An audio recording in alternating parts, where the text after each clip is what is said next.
موضوع الدرس التخویفات والتحدیدات للکفار والمشرکین، سورۃ الملک، تفسیر ابن کثیر۔ الحمد للہ رب العالمین والصلاة والسلام علی اشرف الانبیاء وسید المرسلین سیدنا محمد وعلی آلہ واصحابہ اجمعین۔ اللهم صل على سيدنا محمد وعلى آل سيدنا محمد كما صليت على إبراهيم وعلى آل إبراهيم في العالمين إنك حميد مجيد۔ أعوذ بالله من الشيطان الرجيم، بسم الله الرحمن الرحيم۔ أأمنتم من في السماء أن يخسف بكم الأرض فإذا هي تمور أم أمنتم من في السماء أن يرسل عليكم حاصبا فستعلمون كيف نذير۔ ولقد كذب الذين من قبلهم فكيف كان نكير۔ أَوَلَمْ يَرَوْا إِلَى الطَّيْرِ فَوْقَهُمْ صَافَّاتٍ وَيَقْبِضْنَ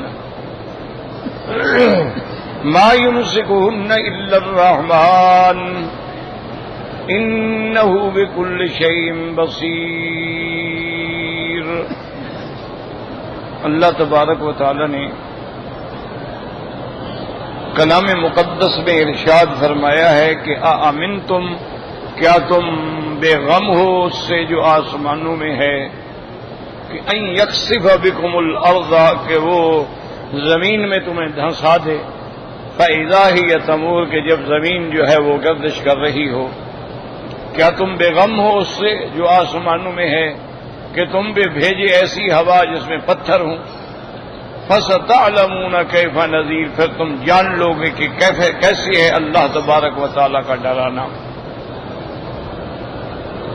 وَلَقَدْ كَذَّبَ الَّذِينَ مِن قَبْلِهِمْ، تحقیق آپ سے پہلے بھی بہت ساری قوموں نے تکذیب کی۔ فَكَيْفَ كَانَ نَكِيرٌ، پھر دیکھیں کیسی تھی ہماری پکڑ۔ أَوَلَمْ يَرَوْا إِلَى الطَّيْرِ فَوْقَهُمْ صَافَّاتٍ، کیا تم نہیں دیکھتے ہو پرندوں کو تمہارے اوپر جو ہے آسمانوں کی فضاؤں میں؟ صافات یعنی پر کھول کے کھڑے ہوئے، کبھی بند کرتے ہیں۔ ما یمسکہن الا الرحمن، کون ہے جس نے ان کو فضاؤں میں روکا ہوا ہے رحمان کے ماں سوا؟ انہ بکل شیء بصیر، اللہ تبارک و تعالی ہر چیز کو دیکھنے والے ہیں۔ تو اب سمجھیں کہ ان کو کہا جاتا ہے مصطلحات علماء مفسرین کے نزدیک ان کو کہتے ہیں تخویفات، یا ان کو کہا جاتا ہے تحدیدات۔ پھر یہ دو قسم ہوتی ہیں، تخویفات دنیاوی یا تخویفات اخروی۔ بات کو اچھی طرح سمجھیں، تخویفات کا معنی یعنی اللہ اپنے بندوں کو ڈراتے ہیں، خوف دلاتے ہیں۔ اب وہ خوف دلانا جو ہے یا تو دنیاوی طریقے سے ہوتا ہے، یا وہ خوف دلانا جو ہے وہ اخروی طریقے سے ہوتا ہے۔ دنیاوی طریقے سے کیسے ہوتا ہے کہ مثلا ان کے سامنے قوم عاد کا قصہ رکھا جائے، قوم سمود کا قصہ رکھا جائے، قوم فرعون کا قصہ رکھا جائے، قوم لوط کا، کہ ان پر کیسے اللہ کے عذاب آئے۔ اگر تم بھی وہی کام کرو گے تم پر بھی وہی عذاب آئے۔ تو یہ ہے تخویفات دنیا۔ اور کبھی کبھی اللہ تبارک و تعالی قیامت کے احوال کا ذکر کرتے ہیں کہ قیامت کا جب زلزلہ آئے گا تو کیا حال ہوگا، جب سور پھونکا جائے گا تو کیا حال ہوگا، جب تم قبروں سے نکلو گے تو کیا حال ہوگا، جب تم میدان محشر میں آؤ گے تو کیا حال ہوگا، جب تمہارا حساب کتاب شروع ہوگا تو کیا حال ہوگا، جب تم صراط سے پل صراط سے گزرو گے تو کیا حال۔ یہ ہے تخویفات اخروی، ان کو کہتے ہیں تخویفات، کیونکہ کچھ طبیعتیں ایسی ہوتی ہیں، یاد رکھو، وہ ترغیب سے مانتی ہیں. ان کو اللہ جنت کی نعمتوں کا ذکر فرماتی ہیں کہ دیکھو میں نے کیسی کیسی نعمتیں تمہارے لیے رکھی ہوئی ہیں، میں نے کیسی کیسی چیزیں تمہارے لیے رکھی ہوئی ہیں. اور بعض طبائع ایسے ہوتے ہیں ان کے ترغیب اثر نہیں کرتی، وہ ترہیب کی ضرورت ہوتی ہے کہ ان کو ڈرایا جائے. اس کی ایک مثال سمجھ لیں کہ بعض ہمارے بچے جو ہیں ان کو اگر کہہ دیں کہ بیٹا دیکھو یہ 5 روپے لے لو اور تم نے اسکول جانا ہے اور وہاں جا کے بڑا اچھا سا سینڈوچ لے کے کھانا ہے، پھر چاکلیٹ لینا ہے، تو وہ خوش ہو کے اسکول جاتا ہے. یہ ترغیب ہوتی ہے کہ بچے کو ہم ترغیب دلا رہے ہیں کہ بھئی یہ پیسے لے لو، تم کوئی مٹھائی لے لینا، تو بڑا خوش ہو جاتا ہے کہ بھی مجھے 5 روپے روز کی خرچی مل رہی ہے. اچھا بعض بچے ہوتے ہیں ان کو 10 روپے بھی دے دو، کہتے ہیں ابا میں اسکول نہیں جانا، پھر اس کو آدمی 2 تھپے رکھ رہا ہے، پکڑ کے 2 چماٹے لگاتا ہے تو کہا یا نہیں جی میں جاتا ہوں. تو وہ ترغیب سے نہیں مانتا، وہ ترہیب سے مانتا ہے. تو اسی طرح انسان جو ہیں تو اللہ نے بھی قرآن مقدس میں ترغیبات کا بھی باب ہے اور ترہیبات کا بھی باب ہے، تبشیرات کا بھی باب ہے اور تخویفات کا بھی باب ہے. تو اب ان آیات میں تخویفات ہیں کہ اللہ اپنے بندوں کو ڈرا رہے ہیں کہ کیا تم بے غم ہو گئے اس سے جو آسمانوں میں. تو اب یہ بات سمجھیں، یہ بہت بڑا ہی ایک مشکل مسئلہ ہے. اب چونکہ سبق ہے میں اس کو چھوڑ بھی نہیں سکتا. وہ یہ ہے کہ بہت سارے لوگ جو ہیں ان کا عقیدہ یہ ہوتا ہے کہ اللہ کی ذات جو ہے وہ ہر چیز سے پاک ہے اور لا مکان ہے، اللہ کا کوئی مکان ہی نہیں. اور اللہ تعالی کی کوئی جہت بھی نہیں. بہت سارے لوگوں کا یہ عقیدہ ہے اور یہ بنیاد چلی تھی اصل میں اشاعرہ سے. اشاعرہ ماتریدیہ ان سے یہ بنیاد چلی. وہ جب اس قسم کی آیتیں آتی ہیں نا کہ کیا تم بے غم ہو اس ذات سے جو آسمانوں میں ہے، وہ کہتے ہیں اس سے مراد یعنی اللہ کی ذات نہیں ہے بلکہ اس سے مراد ہے اس کی قدرت، اس کا ملک، اس کی سلطنت. کیوں وہ تو لامکاں ہے، وہ کیسے آسمانوں میں ہے؟ تو ان کو یہ شبہات پڑتے ہیں. وہ کہتے ہیں کہ جی اگر اللہ آسمانوں میں ہے تو آسمانوں سے تو کرسی بھی بڑی ہے. کرسی جو ہے اگر 7 آسمان بچھا دیے جائیں اس کے سامنے اتنی جگہ روکیں گے جیسے ایک کڑا پڑا. عرش پر اس سے بڑا ہے تو خدا تو چھوٹی سی جگہ میں آ گیا، آسمان تو چھوٹے ہوئے نا. اس لیے وہ انکار کر دیتے ہیں. وہ کہتے ہیں کہ بھئی اللہ تعالی کی ذات جو ہے بس وہ پتہ ہمیں پتہ نہیں ہے، لیکن وہ مکان سے بھی پاک ہے، وہ جہت سے بھی پاک ہے. اسی کہہ دیتے ہیں وہ لا مکان ہے. کیوں کہتے ہیں کہ اگر ہم نے اس کے لیے مکان تسلیم کر لیا کہ آسمانوں میں ہے، عرش پہ ہے، تو اس کا مطلب ہے پھر ہمیں اللہ کا ایک جسم بھی تسلیم کرنا پڑے گا. تو پھر تو ہم مشبہ جیسے ہو جائیں گے. بھائی بیٹھ جاؤ یار، مہربانی کرو، جہاں جگہ ملے بیٹھ جائیے، تو نہیں بعد میں آؤ سب کے آگے بیٹھو. یہ کیا طریقہ ہے؟ جو بیٹھے ہوئے ہیں بزرگ یعنی وہ غلط بیٹھے ہوئے ہیں، وہ پڑی رہے جگہ. خلاص یہ کیا ہے؟ جو بعد میں آئے بعد میں بیٹھے، آگے داڑھی والے بزرگ آپ سے عمر میں بڑے بیٹھے ہیں. آپ کو شوق ہے پہلے آ جائیں. تو بہرحال بات یاد رکھو، لیکن جمہور کا جو عقیدہ ہے نا یاد رکھیں، اور جن اشاعرہ کا ہمارے حنفی حضرات حوالہ دیتے ہیں، خود اشاعرہ نے بھی رجوع کر لیا اپنے اس عقیدے سے، لیکن یہ ابھی تک پکڑے ہوئے ہیں. جن کی وجہ سے انہوں نے یہ عقیدہ رکھا ہے انہوں نے خود رجوع کر لیا، وہ اسلاف کے عقیدے پہ آ گئے. اور اسلاف کا عقیدہ کیا ہے یاد رکھو کہ قرآن پاک میں جہاں جہاں اس قسم کی آیات کا ذکر ہے، اللہ کی صفات کا ذکر ہے، بس ہمارا ایمان ہونا چاہیے کہ جو قرآن نے کہا ہے وہ حق ہے، اس میں ہمیں بحث نہیں کرنی چاہیے۔ اللہ نے قرآن میں 17 جگہ پر فرمایا ہے کہ میرا مقام عرش اولا ہے۔ 17 آیات میں اللہ نے فرمایا الرحمن علی العرش استویٰ، اور اعلیٰ جو ہے استعلاء کے لیے ہے، استواء معلوم ہے۔ تو اس کا حل یہ ہے جو امام مالک رحمت اللہ علیہ نے فرمایا ہے کہ الاستواء معلوم، قرآن میں استواء ہے، بس ہمارا ایمان ہے۔ والکیف مجہول، کہ اللہ وہاں کیسے بیٹھے ہیں یہ ہم نہیں جانتے۔ والسؤال عنہ غیر معقول، اور ایسی باتوں میں سوال کرنا بھی ناجائز کہ تم بندے ہو، تم خدا کی ذات میں کیوں بحث کرتے؟ اللہ کی صفات میں غور کرو، لیکن اللہ کی ذات میں تو غور نہ کرو۔ اب دیکھیں نا، قرآن پاک میں اللہ کے چہرے کا بھی ذکر ہے، فَأَيْنَمَا تُوَلُّوا فَثَمَّ وَجْهُ اللَّهِ۔ اللہ نے فرمایا اگر تم نے غلطی سے، اندھیری رات ہے، تمہیں کعبے کا پتہ نہیں ہے، تم نے جس جہت میں بھی نماز پڑھ لی میں قبول کر لیتا ہوں، کیونکہ اللہ تو ہے نا۔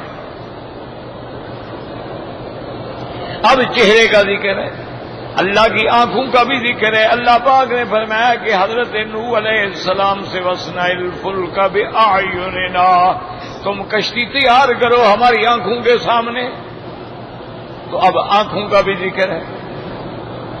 اسی طرح اللہ کے ہاتھ کا بھی ذکر ہے، قالت الیہود ید اللہ مغلولہ، بدبخت یہودی کہتی ہیں کہ اللہ کا ہاتھ تنگ ہے یا اللہ فقیر ہو گئے ہیں۔ اللہ نے فرمایا بل یداہ مبسوطتان، اللہ کے ہاتھ ہیں اور کھلے ہوئے ہیں، اللہ کے ہاتھ تنگ نہیں ہیں۔ تو اب ہاتھوں کا بھی ذکر ہے۔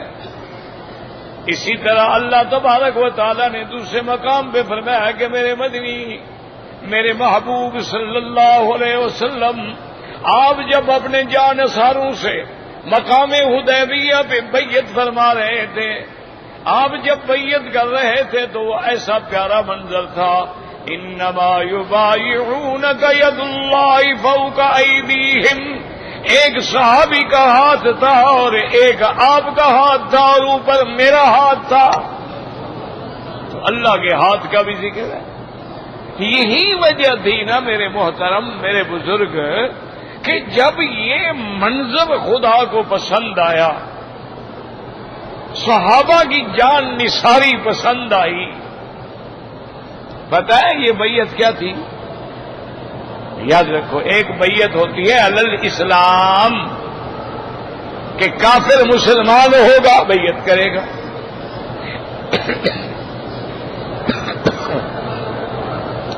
ایک بیعت ہوتی ہے علی الجہاد، کہ آؤ امیر کے ہاتھ میں بیعت کرو کہ ہم کافروں سے جہاد کریں گے، اور ایک بیعت ہوتی ہے السمع والطاعہ، کہ ہم آپ کا حکم سنیں گے اور مانیں گے۔ اور یہ جو بیعت ہے یہ تو بیعت ہی نرالی ہے۔ سیدنا عثمان رضی اللہ تعالی عنہ فرمان نبوی پر جب مکے میں آ گئے، انہوں نے آگے کفار قریش کو سمجھایا کہ عقل کرو، اللہ کے نبی کا رستہ نہ روکو، اور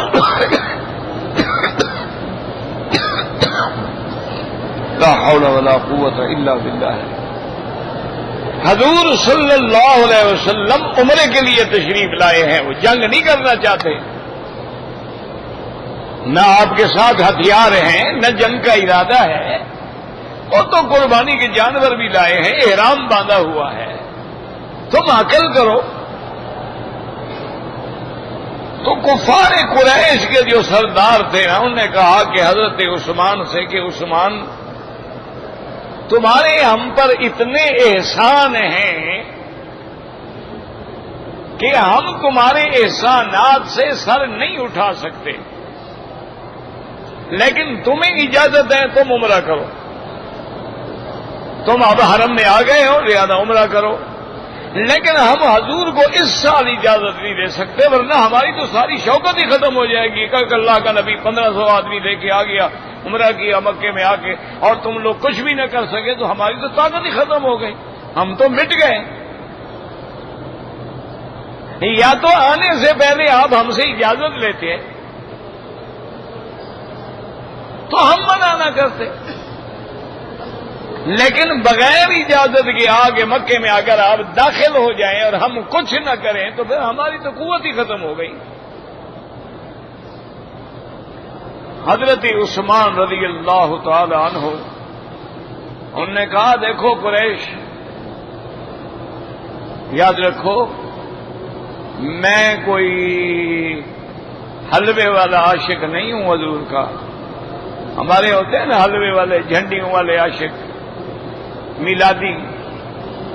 انہوں نے کہا میں جان نثار ہوں، اب جب تک میرا مدنی عمرہ نہیں کرے گا عثمان نہیں کرے گا، حضور کعبے کا طواف نہ کریں اور میں طواف کروں، یہ کبھی نہیں ہو سکتا۔ اس پہ کافر بھی جوش میں آ گئے، تو اڑتے اڑتے حضور کو یہ خبر پہنچی کہ سیدنا عثمان رضی اللہ تعالی عنہ کو کافروں نے شہید کر دیا۔ وہ جھگڑا ہو گیا نا، تو جھگڑے کی خبر جو تھی اڑی، جیسے جیسے کسی نے سنی اس نے دوڑائی خبر۔ حضور صلی اللہ علیہ وسلم کو جب یہ خبر ملی تو حضور بھی جلال میں آ گئے اور آپ نے صحابہ کو بلایا کہ آؤ میری بیعت کرو،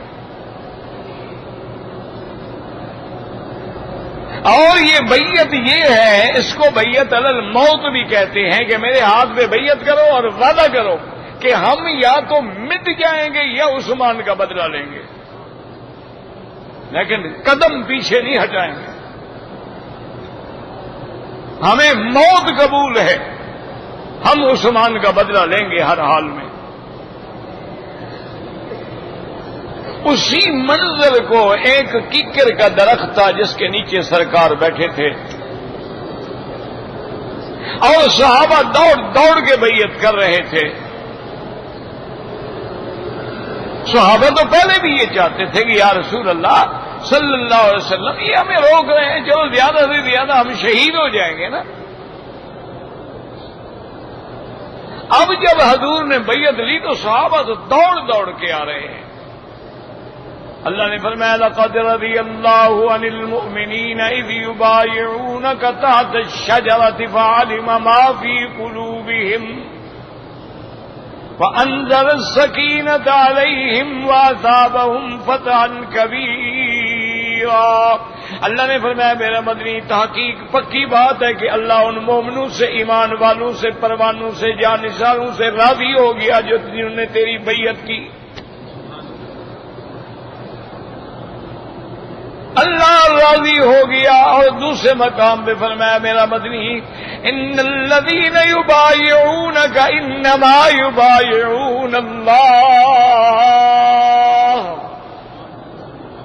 اللہ نے فرمایا میرا مدنی جو تیری بیعت کر رہے ہیں وہ تیری بیعت نہیں، گویا کہ وہ تو خدا کی بیعت کر رہے ہیں۔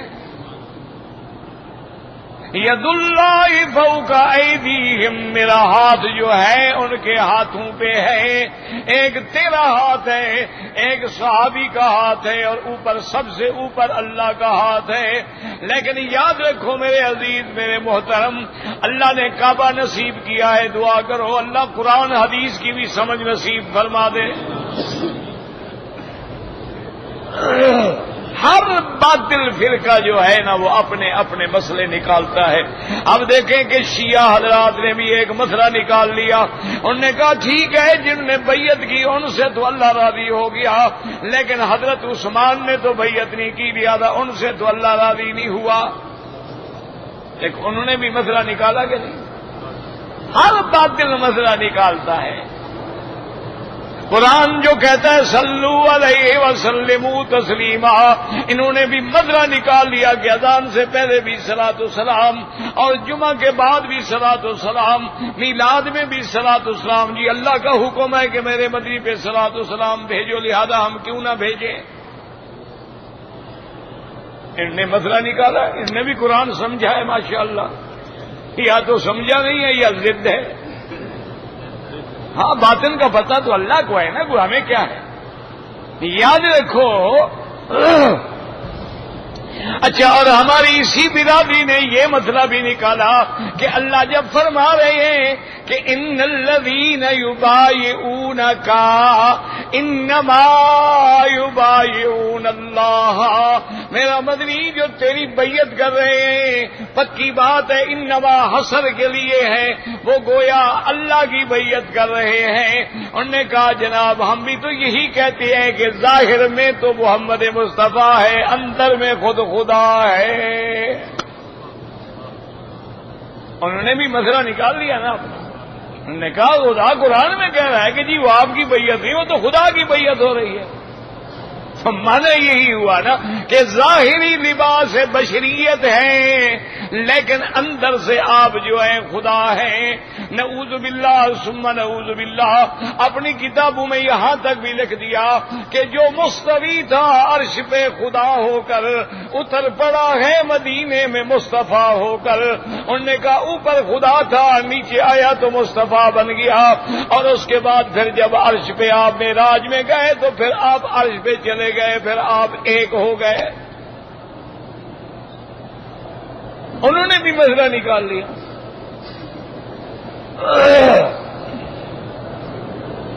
تو یاد رکھیں میرے عزیز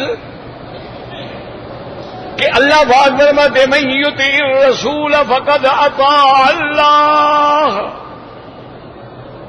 جس نے میرے مدنی پاک کی اطاعت کی اس نے گویا خدا کی اطاعت کی. تو کیا مطلب ہے؟ مانا یہ ہے کہ چونکہ میرا مدنی ما ينطق عن الهوى ان هو الا وحی یوحى، اپنی طرف سے کچھ نہیں کہتے جب تک اللہ کا حکم نہ ہو. تو جب اللہ کا حکم سناتی ہیں اور آپ مانتے ہیں تو گویا آپ نے اللہ کا حکم مانا. اور یہ جو بیعت ہو رہی ہے یہ بھی حکم خداوندی کے مطابق ہے. جب حکم خداوندی کی تعمیل ہوئی، حضور کے ہاتھ میں رکھ کے جان نثاروں نے قربانی کا وعدہ کیا تو اللہ تبارک و تعالی نے فرمایا کہ یہ وعدہ گویا آپ سے نہیں میرے ساتھ وعدہ ہے. جیسے علماء نے لکھا حجر اسود کو جو ہم بوسہ دیتے ہیں گویا ہم نے جو اللہ کے ساتھ وعدہ کیا ہے اس کی ہم تجدید کر رہے ہیں. اس لیے علماء پڑھتے ایمانا بکا و اتباعا لکتابک و وفاء لعہدک و سنت نبیک محمد صلی اللہ علیہ وسلم. اب یہ معنی نہیں ہوتا کہ نعوذ باللہ اللہ کا نبی جو ہے وہ خدا ہو گیا یا آپ کا ہاتھ جو ہے خدا کا ہاتھ ہو گیا. یہ تو اللہ کا شان کرم ہے، اللہ کی شان عظمت ہے کہ اپنے نبی کو اور اپنے صحابہ کو اتنی بڑی شان سے نواز رہے ہیں کہ میرا مدنی گویا یہ بیعت بھی میرے ساتھ ہے اور میرا ہاتھ بھی ان کے ہاتھ کے اوپر ہے. اور باقی جو اعتراض کرتے ہیں کہ حضرت عثمان نے تو بیعت نہیں کی لہذا ان سے تو اللہ راضی نہ ہوئے، یہ بھی بغض ہے اور عناد ہے.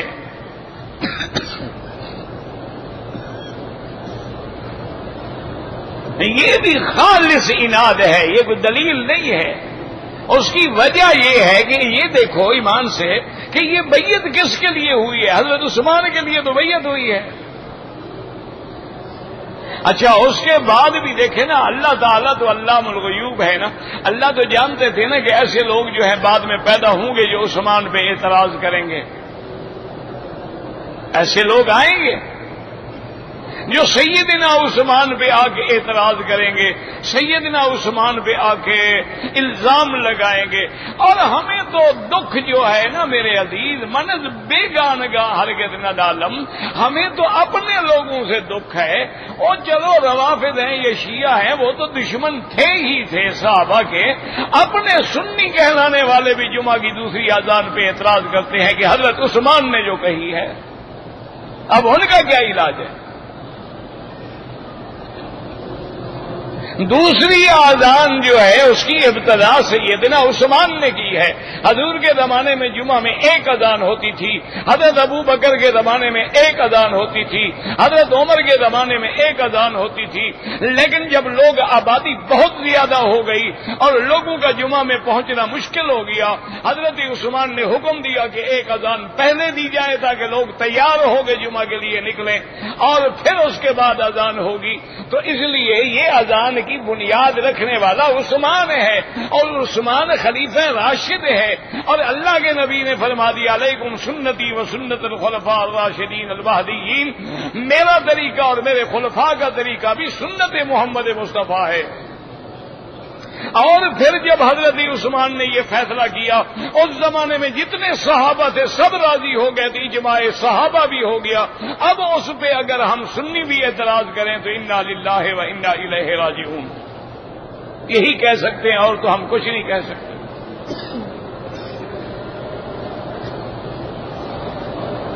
اس مین باتوں سے دشمن کے ہاتھ مضبوط ہوتے ہیں۔ اب دیکھیں، اللہ تو جانتے تھے نا کہ حضرت عثمان پہ دشمن آئیں گے، اعتراض کرنے والے آئیں گے، اور پتہ ہے حضرت عثمان حضور کو کتنے پیارے تھے، کتنے پیارے تھے۔ ایک آدمی کا جنازہ آیا، حضور نے فرمایا صلو لہو، صحابہ سے فرمایا جاؤ اس کا جنازہ تم پڑھ لو۔ جب جنازہ پڑھ لیا انہوں نے، بعد میں پوچھا کہ یا رسول اللہ آپ نے جنازہ نہیں پڑھا؟ آپ نے فرمایا انہ یبغض عثمان، یہ عثمان کے ساتھ بغض رکھتا تھا، میں محمد اس کا جنازہ نہیں پڑھوں۔ فرمایا جس کو عثمان کے ساتھ بغض ہو میں نہیں جنازہ پڑھوں۔ بی بی عائشہ صدیقہ رضی اللہ تعالیٰ عنہ فرماتی ہیں کہ میرے گھر میں سرکار دو جہاں رحمت دو عالم محبوب دو عالم صلی اللہ علیہ وسلم بے تکلفی سے ایسے لیٹے ہوئے تھے، اور حضرت ابو بکر میرے ابا آئے، آپ نے اجازت دی، سلام کیا، بیٹھ گئے، حضور اسی طرح لیٹے رہے۔ اس کے بعد حضرت عمر آئے، سلام کیا، اجازت دی، حضور اسی طرح لیٹے رہے۔ اس کے بعد دروازے پہ اطلاع آئی کہ حضرت عثمان آ رہے ہیں، حضور جلدی جلدی سے اٹھ گئے اور اپنی چادر مبارک کو بھی ٹھیک کیا، اپنے کپڑے بھی ٹھیک کیا، اور سیدھے ہو بیٹھے۔ حضرت عثمان آ گئے، سلام کیا، بیٹھ گئے۔ اللہ اکبر! ایمان سے ذرا آنکھیں بند کر کے، تھوڑا سا حج میں کعبے میں بیٹھے ہو، ذرا آنکھیں بند کر کے تصور تو کرو شان کیا ہوگا جب محمد بیٹھے ہوں گے۔ دعا کرو اللہ ہمیں یہ منظر خواب میں ہی دکھا دے۔ اللہ اکبر! تصور تو کرو نا کہ وہ منظر کیا ہوگا۔ بی بی عائشہ کا حجرہ ہو، درمیان میں سرکار مدینہ ہوں، ابو بکر عمر عثمان رضوان اللہ علیہم اجمعین، اللہ کی کروڑوں رحمتیں ہوں اور اللہ کے کروڑوں صلاۃ و سلام ہوں میرے مدنی سرکار کی ذات پاک پر۔ وہ منظر ہی نرالا ہے نا جی۔ اب صحابہ جب چلے گئے، بی بی عائشہ سے برداشت نہ ہو سکا، آخر بیٹی ہے نا، تو کہتی ہے کہ میں نے حضور سے عرض کیا کہ یا رسول اللہ صلی اللہ علیہ وسلم، میرے ابا آئے تو آپ لیٹے رہے، حضرت عمر آئے تو آپ لیٹے رہے، لیکن عثمان کے لیے آپ فوراً تیار ہو گئے، اپنی چادر مبارک کو بھی پنڈلی سے نیچے کیا اور سیدھے ہو کے بیٹھے، کپڑے بھی ٹھیک کیے، تو وجہ کیا ہے؟ آپ نے فرمایا عائشہ تمہیں پتہ نہیں ہے میرے عثمان سے تو اللہ کے فرشتے بھی حیا کرتے ہیں۔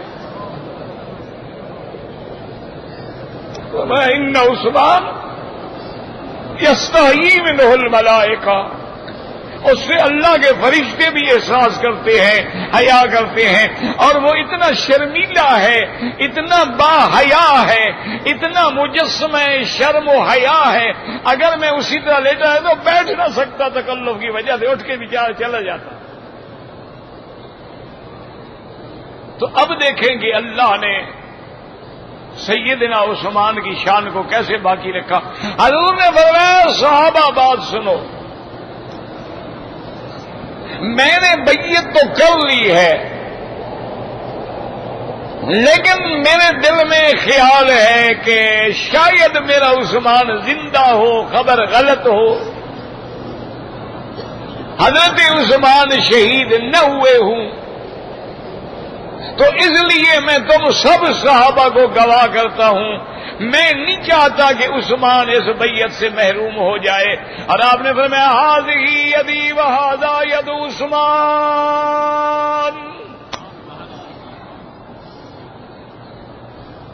آپ نے فرمایا میرے صحابہ گواہ ہو جاؤ، یہ میرا ہاتھ ہے، یہ میرے عثمان کا ہاتھ ہے، میں عثمان کی طرف سے بیعت کرتا ہوں۔ اب ایمان سے کہو، باقی صحابہ میں ایک ہاتھ تو صحابی کا ہوتا تھا، ایک نبی کا ہوتا تھا، یہاں تو دونوں ہاتھ محمد مصطفیٰ کے ہیں۔ اللہ اکبر، اللہ اکبر۔ آپ کیا سمجھتے ہیں حضور کے ہاتھوں کی بات؟ ایک صحابی فرماتے ہیں حضور پاک نے میری بالوں پہ یہاں ہاتھ رکھے، فرماتے ہیں میں بوڑھا ہو گیا، یہ بال سفید نہیں ہوئے، جہاں حضور کے ہاتھ رکھے وہ ہمیشہ جوان رہے۔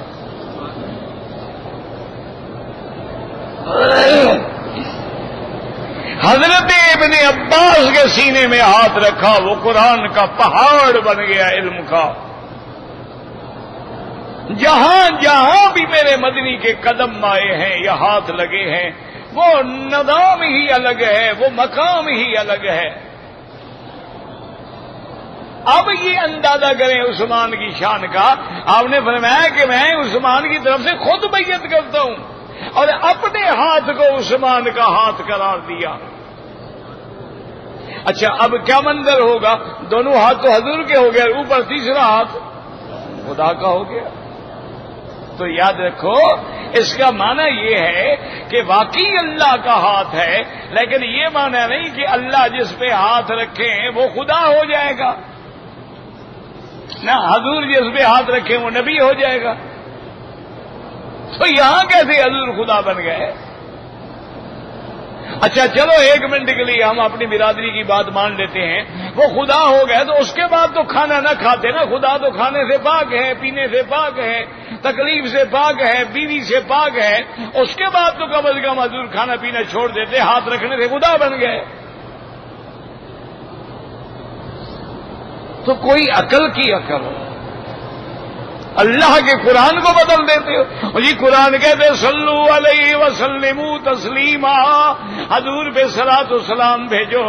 اگر ہم کھڑے ہو کے صلاۃ و سلام پڑھتے ہیں، اذان سے پہلے پڑھتے ہیں، اذان کے بعد پڑھتے ہیں، جمعہ کے بعد پڑھتے ہیں، میلاد پہ پڑھتے ہیں، تو کیوں وہابیوں کو تکلیف ہوتی ہے؟ ہمیں نہیں تکلیف ہوتی، ہمیں تکلیف بدعت سے ہوتی ہے، تیرے صلاۃ و سلام پڑھنے سے نہیں ہوتی۔ یاد رکھو یہ قرآن کا حکم ہے کہ ایمان والوں میرے نبی پہ صلاۃ و سلام بھیجو، قرآن کا حکم ہے کہ نہیں؟ ہے نا جی۔ اچھا اب جناب اگر آپ نماز شروع کریں اللہ اکبر اللہم صلی علی سیدنا محمد وعلی آل سیدنا محمد، نماز ہو جائے گی؟ کیوں؟ اللہ نے جو کہا ہے صلاۃ و سلام بھیجو۔ جب آپ رکوع میں جائیں تو کہیں اللہم صلی علی سیدنا محمد وعلی آل سیدنا محمد، نماز ہوگی۔ اگر آپ سجدے میں جائیں کہیں اللہم صلی علی محمد وعلی آل محمد، نماز ہوگی۔ تو معلوم ہوا کہ صلاۃ و سلام تو کہیں گے، لیکن کہیں گے وہاں جہاں اللہ کا حکم ہے، اور جہاں حکم نہیں ہے وہاں نہیں کہیں گے۔ نماز میں حکم ہے لیکن اتحیات کے اندر حکم ہے السلام علیکم ایھا النبی ورحمۃ اللہ وبرکاتہ، السلام علینا وعلی عباد اللہ الصالحین، اشہد ان لا الہ الا اللہ واشہد ان محمدا عبدہ ورسولہ، اللہم صلی علی محمد وعلی آل محمد۔ اب اللہ نے جو حکم دیا ہے نہ وہ ہم رکوع میں کہہ سکتے ہیں، نہ سجدے میں کہہ سکتے ہیں، نہ قیام میں کہہ سکتے ہیں، نہ قعدے میں کہہ سکتے ہیں، وہ تشہد میں ہی کہا جائے گا۔ اگر اذان سے پہلے صلاۃ و سلام تھے، 1400 سال کے بعد مولوی کو مسئلہ سمجھ آ گیا، حضرت بلال کو سمجھ نہیں آیا، حضرت عبداللہ ابن ام مکتوم کو سمجھ نہیں آیا، حضرت ابی محذورہ کو سمجھ نہیں آیا، ابو بکر عمر عثمان و علی کو سمجھ نہیں آیا، حسن حسین اہل بیت نبی کو سمجھ نہیں آیا، ان کو سمجھ آ گیا 1400 سال کے بعد کہ یہ معنی ہے۔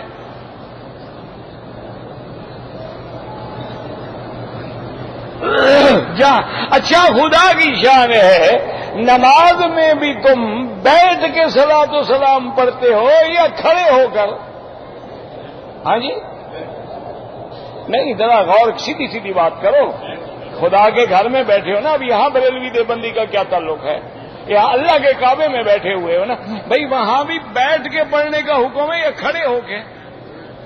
تو روز 5 دفعہ نماز پڑھتے ہو پھر بھی مسئلہ سمجھ نہیں آتا. یعنی روز نمازیں پڑھ رہے ہیں. اچھا اب کوئی کہے گا کہ جناب جنازے میں تو ہم کھڑے ہو کے پڑھتے ہیں، اللہ پاک کا فرمان ہے کہ وہاں درود پڑھا جاتا ہے، تو سمجھ آ گئی کہ آگے میت رکھی ہوئی ہے. اللہ نے وہاں کھڑے ہو کے پڑھنے کا حکم دیا ہے کہ یہاں کوئی آدمی حضور کو حاضر ناظر نہیں مان سکتا کہ آگے میت رکھی ہوئی ہے. یہاں تو کوئی شبہ ہی نہیں ہو سکتا نا. تو اس لیے ہمیشہ یاد رکھیں، قرآن میں آتا ہے ید اللہ فوق ایدیہم. اچھا قرآن میں آتا ہے یوم یکشف عن ساق ویدعون الی السجود. قیامت کا دن ہوگا جب اللہ تبارک و تعالی اپنی پنڈلی مبارک سے پردہ ہٹائیں گے اور مومنوں کو سجدے کے لیے بلایا جائے گا. ایمان والے سجدے میں گر جائیں گے تو آپ کی پنڈلی مبارک کا بھی ذکر ہے، آپ کے قدم مبارک کا بھی ذکر ہے کہ جب جہنم میں ڈالا جائے گا جنات کو بھی انسانوں کو بھی، اور جہنم کہے گی حل من مزید، اور ہے تو لاؤ، اور ہے تو لاؤ، اور ہے تو لاؤ.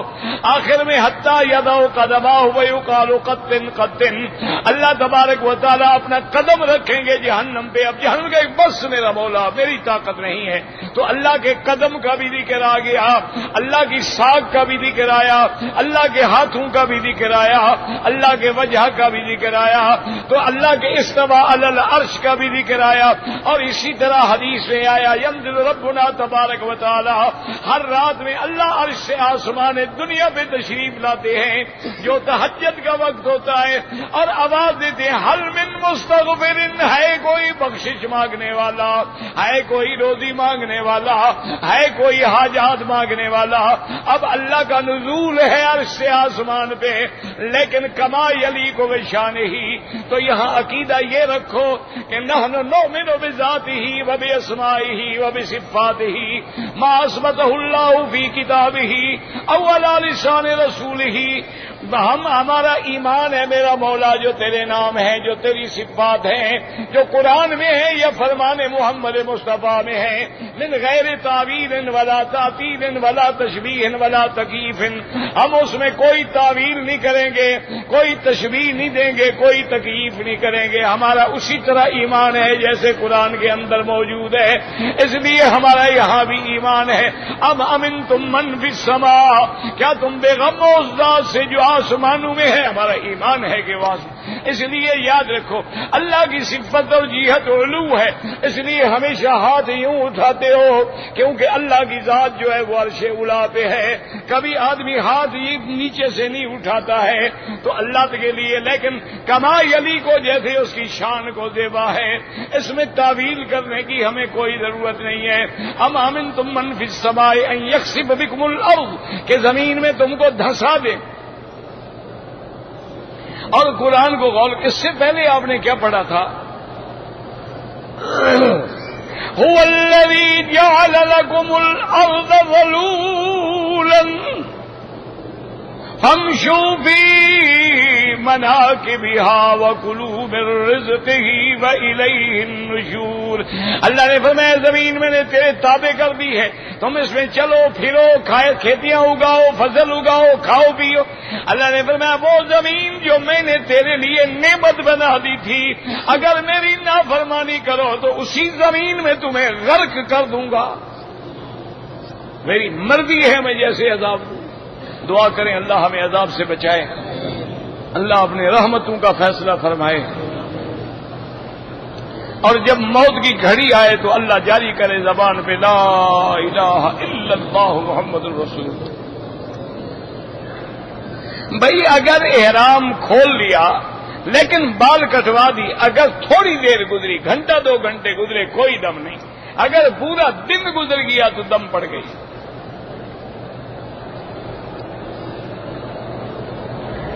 کہتے جی کہ ہم مدینہ پاک میں گئے تھے، وہاں ایک وادی ہے، وہاں گاڑی خود بخود چلتی ہے، تو آپ وہیں ڈیرا لگا لینا، پٹرول بھی نہیں ڈلوانا پڑے گا، گاڑی مفت چلتی رہے گی، ڈرائیور کی بھی ضرورت نہیں رہے گی۔ قصے کہانیاں ہیں جو اللہ کے بندے، بعض پہاڑوں میں ڈھلان ہوتی ہے اور بعض پہاڑوں میں میگنیٹک اثرات ہوتے ہیں۔ آپ طائف جائیں نا، جب آپ پہاڑ پہ جائیں گے آپ کے کان بند ہو جائیں گے، آپ بالکل سن نہیں سکتے ہیں۔ تو بعض پہاڑوں میں میگنیٹ ہے، وہ کھینچ لیتا ہے، اسی لیے سمندر کے اندر بھی پہاڑ ہیں جن میں مقناطیس ہے، تو اس لیے علامات لگائی جاتی ہیں کہ بحری جہاز والے جو ہیں اس کے قریب نہ گزریں، دور دور اپنے جہاز کو لے جائیں، ورنہ وہ جہاز کو کھینچ لیتا ہے۔ تو وہاں بھی کوئی ایسی چیز ہوگی، کوئی ایسی بات نہیں ہے کہ وہاں جن شن ہے اور جن آ کے تمہاری گاڑی کو دھکا دیتے ہیں۔ جن دھکا دیں تو تم پاکستان پہنچ جاؤ انشاءاللہ، جنوں کو تم نے مذاق سمجھا ہوا ہے۔ اچھا جی، کہتا ہی مجھے دم پڑ گیا ہے، پیسے نہیں ہیں، کوئی بات نہیں، وہاں سے پاکستان سے جا کے پیسے بھجوا کے دم کرا دو، یا کسی دوست سے لے کے دم کر دو، یا بالکل غریب ہو تو روزے رکھ لو۔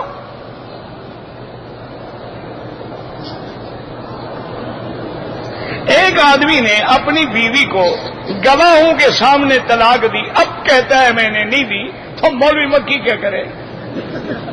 نہیں، آپ مجھے بتائیں میں اس بے ایمان کا کیا کروں؟ خدا کے قہر سے جو نہیں ڈرتا، جو اپنے حلال کو حرام کر کے پھر مکر جاتا ہے، تو میں کیا کر سکتا ہوں؟ طلاق ہو گئی۔ ہم کعبۃ اللہ کے 7 چکر کیوں لگاتے ہیں؟ سب سے پہلے تو اللہ کا حکم ہے، سنت محمد مصطفیٰ ہے، اور حکمت علماء نے یہ لکھی ہے کہ جہنم کے بھی 7 دروازے ہیں، اللہ ان کی برکت سے ہمیں جہنم سے محفوظ رکھیں گے۔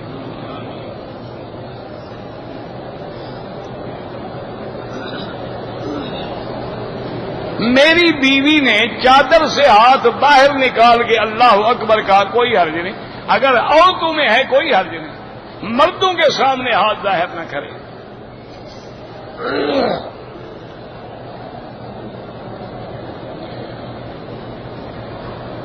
اگر کوئی آدمی مدینہ منورہ سے آ رہا تھا، میقات پہ احرام نہیں باندھا، 1 گھنٹے کے سفر کے بعد احرام باندھا، بالکل ٹھیک ہے، کیونکہ دوسرا میقات جو ہے وہ جوحفہ ہے، رابق کے قریب، لہذا اس سے پہلے باندھ لیا، اس نے ٹھیک ہو گیا۔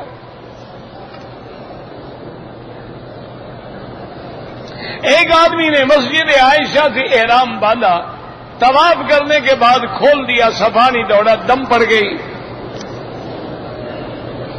پرائز بانڈ وغیرہ یہ لاٹری ہے، ناجائز ہے۔ نماز جنازہ کی یہی نیت ہے، اللہ اکبر، جو امام کی نیت ہماری بھی وہی۔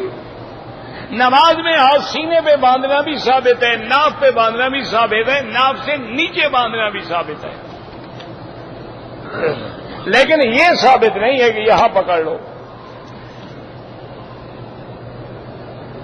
فرض نماز میں امام کے پیچھے حنفی مسلک میں جو لوگ ہیں وہ کچھ نہ پڑھیں، شافعی اور حنبلی ہیں تو پڑھیں۔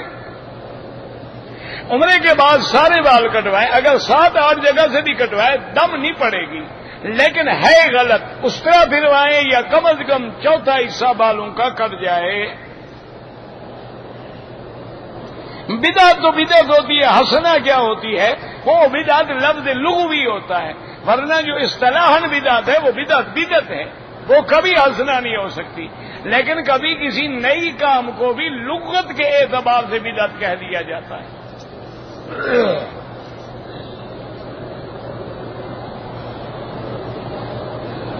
میں نے کراچی سے احرام باندھا، 2 رکعت نہیں پڑھی، کوئی بات نہیں پڑھی تو کچھ بھی نہیں ہوتا، کوئی ضروری نہیں۔ خود لکھ رہے ہو کہ میں نے 2 رکعت نفل نہیں پڑھی، جب نفل نہیں پڑھی تو کیا ہو گیا؟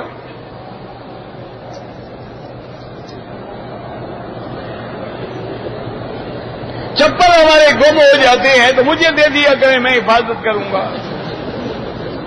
اب کوئی علاج ہے؟ یعنی یہ مسئلہ ہے، یہ بھی مجھ سے پوچھنا ہے۔ احرام الفاظ سے باندھ سکتے ہیں، بالکل باندھ سکتے ہیں۔ اگر جنازے اکٹھے ہوں کوئی بات نہیں، صغیرنا کبیرنا ذکرنا انثانا سب کے لیے ہے.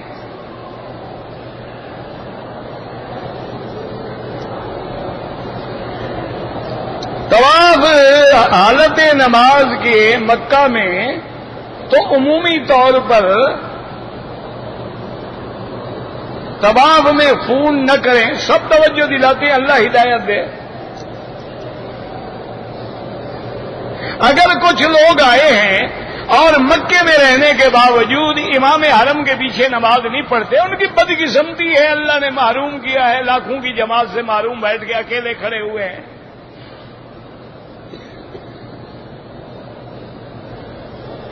اگر میرے استاد کافر ہیں کوئی حرج نہیں، آپ ادب کر سکتے ہیں، استاد استاد ہوتا ہے.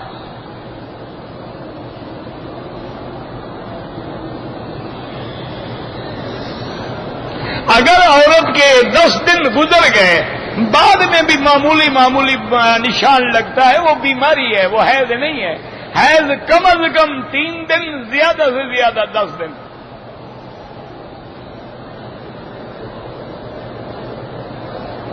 اگر ہم صلاۃ تسبیح پڑھیں بالکل پڑھیں، کوئی منع نہیں، حدیث ضعیف ہے لیکن فضائل اعمال میں اعتبار ہے.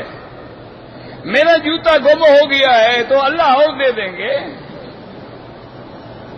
یہاں تو 1 کا لاکھ ملے گا نا، کوئی فکر نہ کرو. خیر میرے 40 نمازیں مدینے میں موقع ملے ہر حال میں پڑھیں، بہت بڑی فضیلت ہے. اللہ نفاق سے اور جہنم سے بری کر دیتے ہیں، لیکن اس کا زیارت سے تعلق نہیں ہے. اگر کوئی آدمی گیا صلاۃ السلام پڑھے آ گیا کوئی بات، زیارت ہو گئی.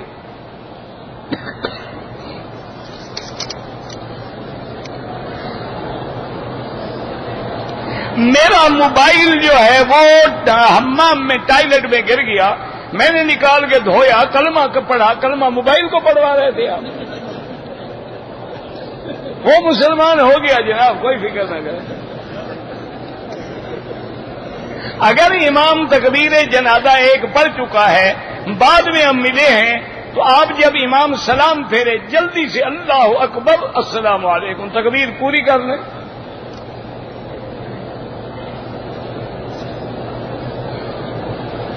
بہرحال ہمارے یہاں جو اذان سے پہلے صلاۃ السلام ہے وہ بدعت ہے اور بجائے ثواب کے گناہ ہے.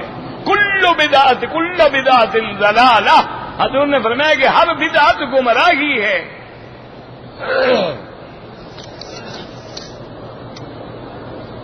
بابا نفل دن میں پڑھو رات میں پڑھو جائز ہے. عورتیں اپنے سر کے بال کاٹ سکتی ہیں، افضل یہ ہے کہ نہ کاٹیں، کوئی مجبوری ہے تو کاٹ سکتی ہے. بینک سے گاڑی لینا جو ہے، اگر بینک کے پاس گاڑی ہے وہ گاڑی بیچتا ہے، ایک ہے کہ پیسے دیتا ہے، وہ حرام ہے.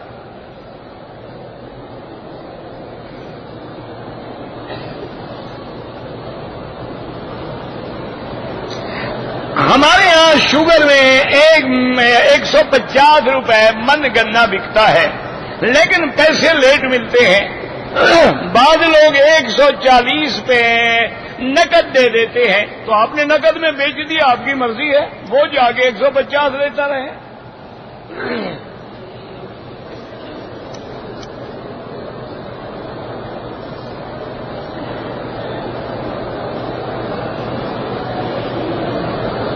اگر آپ انڈیا سے آئے ہیں اور احرام نہیں باندھا ہے، عمرہ بھی کریں اور دم بھی ادا کریں. جنت اوپر ہے، جہنم نیچے، ہاں بالکل نیچے ہے. سب کے ساتھ قیامت میں سب سے سوال ہوگا. جو نمازیں قضا ہوئی سب سے پہلے توبہ کرو، اس کے بعد پڑھتے رہو. سنت لباس حضور پاک نے نیچے چادر مبارک باندھی ہے، اوپر لمبا کرتا پہنا ہے، سر پہ پگڑی مبارک باندھی ہے.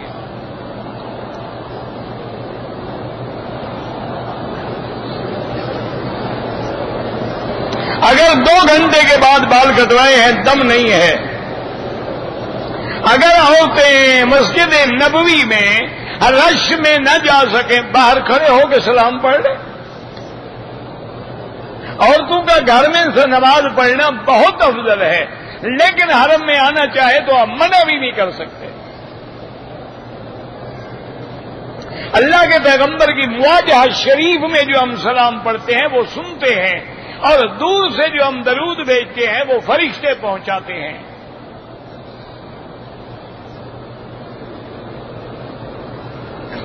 مغرب کی اذان کے بعد 2 رکعت حنفی مسلک میں نہیں پڑھنی چاہیے، باقی ائمہ کے نزدیک جائز ہے، اور کوئی مسئلہ نہیں، اللہ کے بندے پڑھ لیا تو کیا ہوا، نہیں پڑھا تو کیا ہوا۔ کہتے تھے آدمی مرنے کے بعد 40 دن کے بعد مولویوں کو بلاتے ہیں، یہ بالکل حرام ہے، بدعات ہیں۔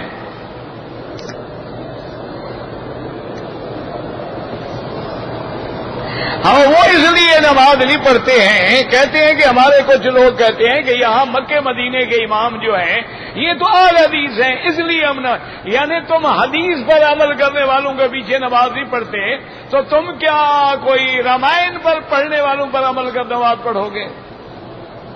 وہ سب اہل حدیث ہیں، سب سے بڑے اہل حدیث تو ائمہ اربعہ ہیں، امام ابو حنیفہ، امام شافعی، امام مالک، امام حنبل، یہ سب سے بڑے اہل حدیث ہیں۔ احادیث سے تو انہوں نے مسئلے نکالے ہیں، سونا تو قرآن و حدیث ہے نا، آگے زیور بنایا ائمہ نے۔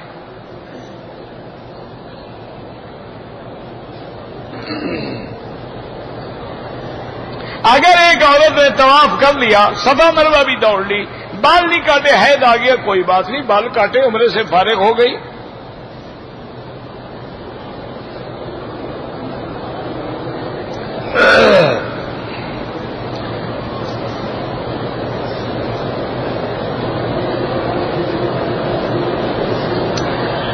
حضور پاک کی زندگی کا کوئی بھی منکر نہیں، یہاں کے علماء کا بھی باقاعدہ فتویٰ ہے۔ اگر آپ سنتیں پڑھ رہے ہیں، نماز کھڑی ہو گئی، 4 سنتوں کی نیت ہے، 2 پہ سلام پھیر کے نماز میں مل جائیں۔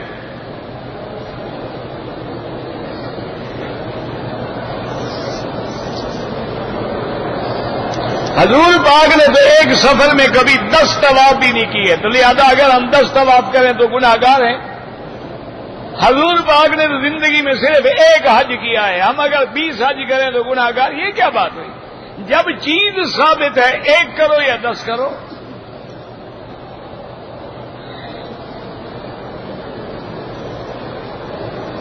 عمرہ کیا، 3 چکر کر گئی، عشاء کی نماز کے بعد پھر پورا کیا، ٹھیک ہو گیا۔ مونچھیں کتروانی چاہیے، مڈوانی نہیں چاہیے۔ الوداع عمرے والوں کے لیے نہیں ہوتا ہے۔ پتہ نہیں کیا لکھا ہے،